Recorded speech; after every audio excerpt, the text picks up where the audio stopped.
This story occurred in the summer of 2003, on a road trip I was taking with my friend and roommate at the time. Since I don't want to divulge his actual name, I'll just call him Dave for storytelling purposes.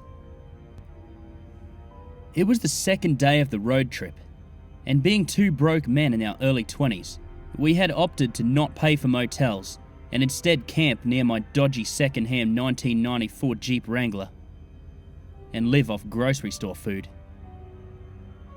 We had reached central Queensland at this point of the road trip, and it had been a sweltering day with a 98% humidity rate. It was beginning to become late in the day, and there was clearly only a couple of minutes of sunlight left, so Dave and I decided we'd pull off at the next exit from the tourist drive and try to find a secluded place to eat, have a beer and a rest. I pulled off at the next exit without even bothering to try and see what the faintly lit exit sign said. I was tired from a day of driving and decided it wasn't really worth the effort it would take to lift my weary eyes. As I pulled off, I was greeted by a four-way roundabout. The way I had just came from, a right turn towards something or other beach, a left turn towards a town, and the road back onto the highway.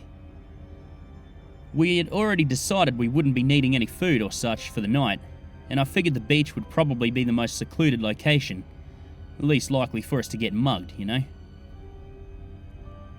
The road to the beach briskly transitioned from asphalt to dirt, and within a few minutes, we'd arrived at a small dirt parking lot, surrounded by bushland, featuring a short sandy path down to the deserted beach.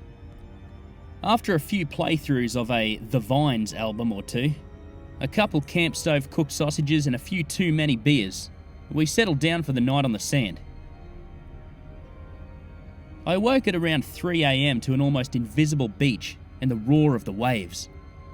I wasn't sure initially what had jolted me from my sleep, but decided it wasn't worth waking Dave over a forgotten nightmare or possum rustling in trees nearby.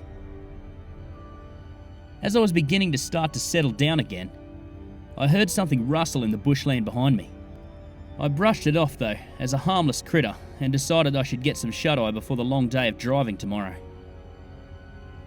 I lay down, and as I was on the verge of sleep, I heard the rustle again, followed by an inhuman, almost demonic murmuring.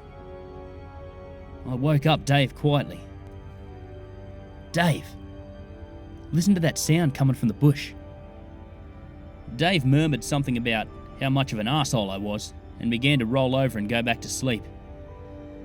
I grabbed him and pushed him upright. "I'm not fucking kidding, Dave. There's something in the bush." He got up with an annoyed scowl and bothered to listen. I saw his face instantly change from that annoyed scowl to a look of utter horror. "What do you think it is?" he whispered. I replied with an annoyed, "Why the fuck do you think I woke you?"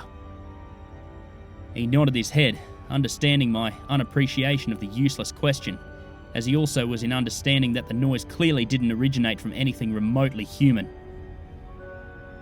The rustling began again, and stopped by the edge of the bushland. I could feel its eyes glaring into the back of my neck, as the hairs on the back of my neck stood straight upright, and the nervous feeling in my stomach rose to a crescendo. Dave and I simultaneously turned our heads to meet the eyes of the sinister creature that was staring at us. Its eyes red and full of hatred. Its limbs, although arranged similarly to a human's, were long and disproportionate. The creature leapt at us with incredible speed, landing on me and promptly beginning its attempts to claw me apart.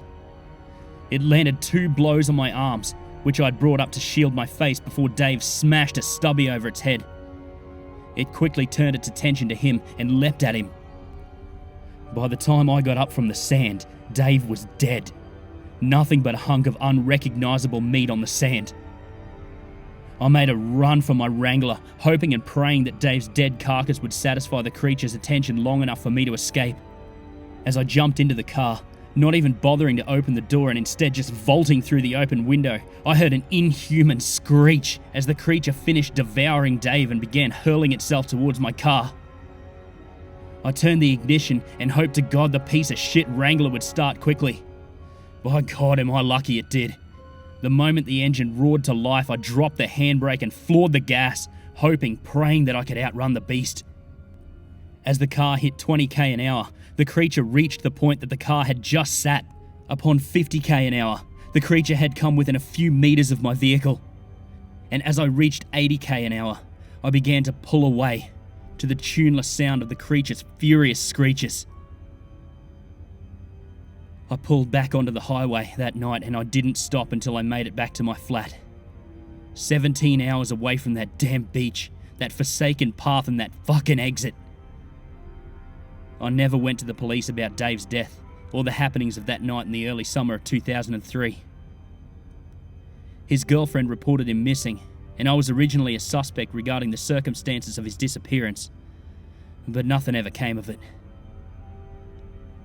So I write this as a warning to anyone planning on going on a road trip through central Queensland, to choose their accommodations wisely, as you never know what insidious creature lies in wait for you at that coastal bushland.